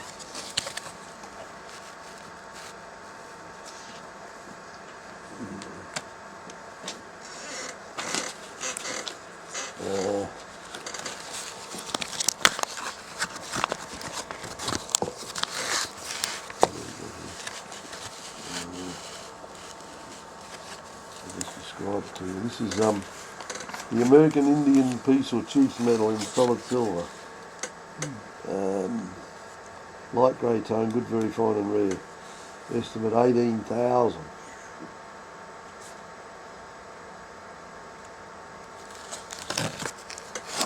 Very few of these are known. The next one is an 1814 George III Indian Peace Medal by Thomas Warren. Nearly uncirculating rare, 5,000.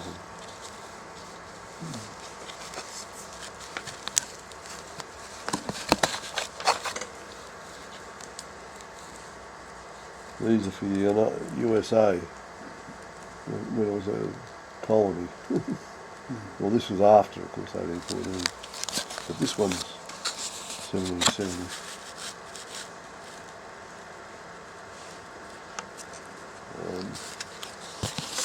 The next one I got is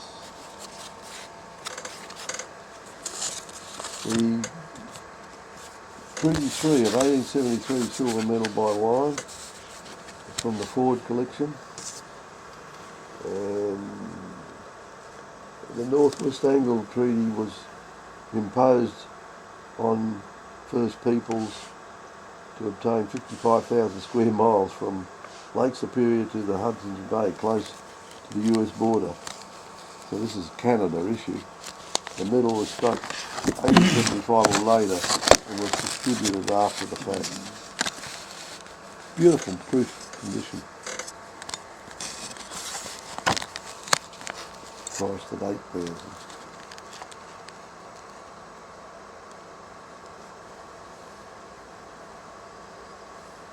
I'm showing you these because you won't see them again in this country, I don't think. You're going to be worn out after this,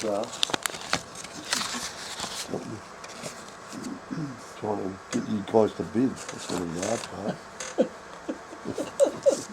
Pay us the right kind of money, we will. This one here is to the Royal African Corps, a gift for valour, 1818, engraved on an 1814 Indian peace medal. Quite a story here. It's about these troops. I mean, you can read about it in the catalogue. It is quite an exciting piece, estimated at 15,000. A unit named the Royal African Corps was in service in British West Africa early 1804. That year its strength was increased to 10 companies. The following year African men were recruited for the Corps. First from the disbanded York Rangers, later from freemen in Sierra Leone. In 1888 the Corps were divided, 6 companies being detached and sent to the West Indies as the Royal York Rangers. By 1809 the Royal African Corps had 3 companies at Guri, 3 in Senegal and 1 in Sierra Leone. By 1817 3 of the companies were composed almost entirely of Africans. By 1819 the Corps was disbanded. The last colonel of the Royal African Corps was Charles Lyra McCarthy, later Brigadier General Sir Charles McCarthy. He was governor of Sierra Leone 1812 to 14. He fell in battle against the Ashanti, who took his head and made a cup of his skull. Doesn't like that gruesome detail. Yeah, so here's a 1-4 Sierra Leone, 1512, isn't it? Oh boy, 1512. Queen Victoria 1, Kirker 1870. There's 2 types in the auction. One with had Sierra Leone at the top over the shield, and the other one Sierra Leone is divided by the shield. So anyway, it's a spectacular big silver medal. This one previously was the collection of Colonel, as it's A. E. Whittaker. It's $5,000. Bob's very fascinated with all these. Bob Keeson, he was in on Sunday, because he says he won't pay the prices. I said, well, you've got to think about it, Bob. He loves reading about it. This is one of the Natal ones. This is in the Sailing Ford Part 7, 2000. So where was that being struck? Natal, South Africa. But it's the coat of arms. Natal had a mint. No, it was minted in by J&S. I think they were minted in the UK. Because it's Edward the 7th.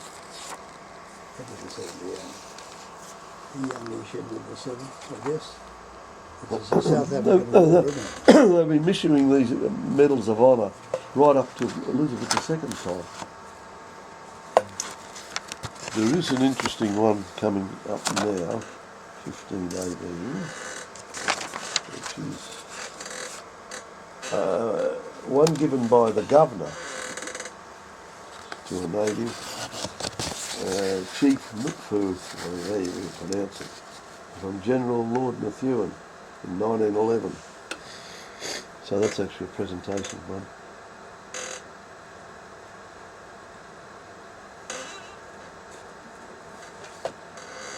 Again, you can see the coat of arms of Natal there.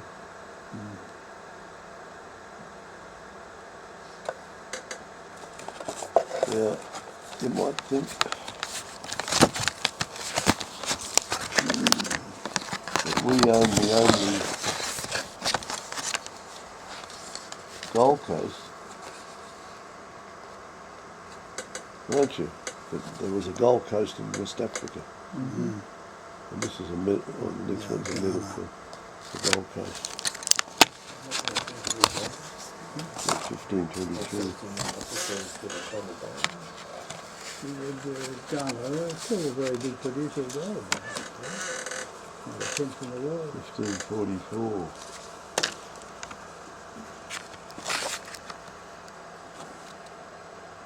'44 is one This is 15, 23. 23. That's the Gold Coast.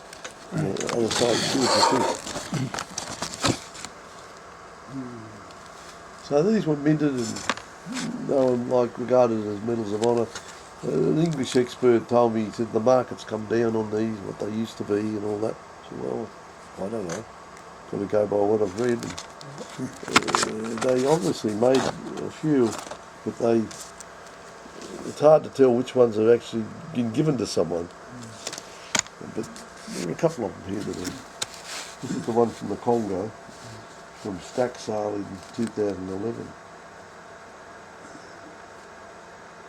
About 1890, it's a chief's medal.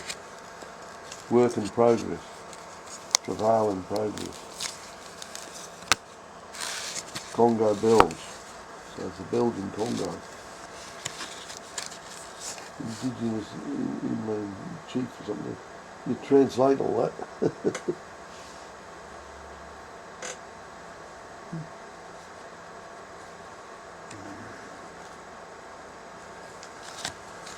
Two in the sale. Right. And the other ones.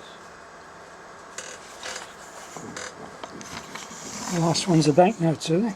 Yeah, I'm coming up there. They're nearly finished. I know. Yeah, the other one was given.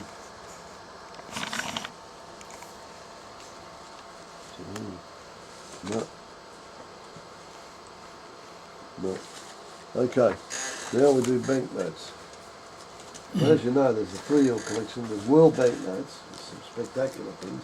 There's a specimen album in there from Bradley Wilkinson with 31 notes in it, and some of them are unpriced in the guidebook. Rainbow pound. There's a Hong Kong $10 specimen. It's unpriced in specimen in pick, or not normally an expensive note. It's the 1950s on specimen. This is a rainbow pound, and it's the best Australian note we've got.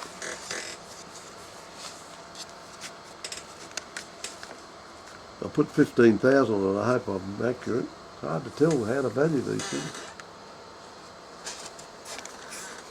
And the mice had a chew at them. Where? On the left corner, bottom corner. No, No, that's just a reflection. Lift it up right, so you can. Really? Trying to knot that thing. Trying to get the price down. I know your tactics. Anyway, that's a nice one. For one of those. In Mark's collection, there's some interesting ones from the Mediterranean and quite a lot of places. There's 350 lots. So I won't go into it because they're banknotes, and you guys mostly don't want banknotes. But I thought I'd show these to get Rodney excited. A couple of £5, and I think it's a £50 of Gibraltar. 1914. They're unpriced in pick. The lower denomination, the price, but these are unpriced. They look like remainders, don't they, Rodney? There's 2 in there, but you can't see the other one. Oh, well. I'll buy a lottery ticket and see. This is 2 shillings and a shilling, which Mark bought these from Ted Yule. These are little proofs of Cyprus issues as uncut pear. That's how they produced them. I thought that was rather spectacular. You can see a little pin there, Mark, that, where it was pinned to a letter probably. Ted Yule, does anyone remember that name? Yeah. Way back in the 70s or earlier, Ross? Yep. Yeah. Shows you how old you all are. This is a 2 shillings from Cyprus, issued in 1919. See all the zeros? Yeah. 5 zeros. Well, they had piastres then rather than shillings, didn't they, in Cyprus? Yeah. Well, these are very early, Okay. first issue things. Cyprus. Never seen one before. No? So you had some stuff there, Mark. You certainly did. And that's it. I didn't want to go too long. Very good. No, very Jeez, good. up us, up us Well, all. thank you very much. Marathon, but there's excellent stuff there, no doubt about it. And it's true, Nice- 10% nice- discount to all the ANS members, is it? Yeah. If they spend over 100,000. Is it a Can I safe get that bet? in writing? So don't waste You your money could. on the whole You dollar could. and paying too much. Okay, Jim, thank you. As usual, I have to add another page to your Let's see if I can stand up after sitting down front. Add to the book. But Rod wants to say, so that's another Another one of certificate these. of appreciation. Yeah, well, these are very, really very appreciated. similar to the last one. They're in my library. If my library ends up somewhere special, they'll be treasured. Thanks, Dave. Thanks for bringing that. So you've got two things, a cup and a piece of paper. I know, I've done well tonight. So, got it. I can't keep the cup though. I must be careful not to sell it. Oh yeah, no, that's It was on display here when Colin had it, Yeah. on our front here, for ages. I'll put it inside one of the cabinets. Yeah, at the front. The Get your kettle on. swipe card. Eh? Your swipe card for next door. Oh, yes. Not a problem. No, I've got it. Oh, you've got No. it. Oh, yeah. Oh, returned it to me. going to keep it? No, I wanted to get out. It's a terrific variety of stuff you got there, amazing. I'll tell you, I'm impressed by those Rosa Americana Oh, pennies. beautiful, aren't they? Yeah, that's sort of, you don't see them around too much No, at all in that condition, but I No. mean, even corroded ones are sort of I know. pretty scarce. That's the best I've got, one of them, the corroded one. You'd Yeah. like to know the history of how they finished up here, you know. Well, Well, we had to buy them, of course, the whole history the of Ford colonial collection. America is never that 2005. well known. And I always loved copper, and I thought, oh, this is my chance. So I bought them and sold them to an investor, who hopefully they'll go up for more than I paid for them, but I'm not sure. What was the US dollar in 2005 against ours? I should find that out. I tried to estimate them fairly. Yeah. We'll see if there's interest. Oh, I know, a But question. Mickley is the first American coin dealer, virtually. Have one from his collection. Can you pass over the Aussie gold while you're chatting? You just have a little look. Oh, No? yeah. Ask you a question. In the last auction, you had this 1799 Turban Eagle labelled as jeweller's copy. Yes, I it's notice in you've this got sale it, now, you yeah. got it again The guy bought it. and didn't want it. Well, he didn't understand he was Chinese and he didn't want it.